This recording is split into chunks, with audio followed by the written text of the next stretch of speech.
السلام عليكم ورحمة الله وبركاته. النهارده وصفتنا هتكون اللحمة المشوية في الفرن.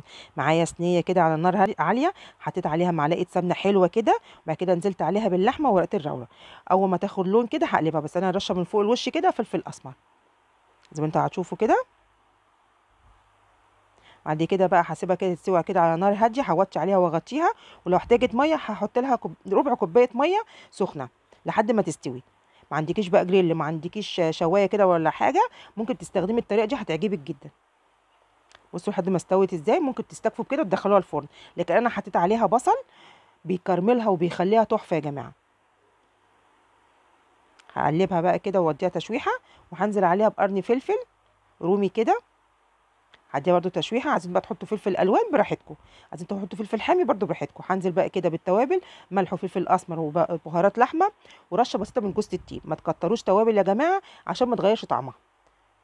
هديها تشويحه وهنزل عليها بمعلقتين صلصه. انا كنت عامله مكرونه سباكيتي فخدت معلقتين صلصه من الصلصه اللي انا عاملاها.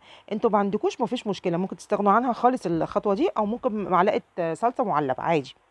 هحط عليها ربع كوبايه من ميه واسيبها تشربها، بعد كده هدخلها على طول تحت الشوايه. بصوا لحمه مشويه، لحمه مشويه، ايه رايكم؟ تحفه يا جماعه، وعامله جنب منها مكرونه سباكيتي خطيره. يا رب الوصفه تعجبكم. السلام عليكم ورحمه الله وبركاته.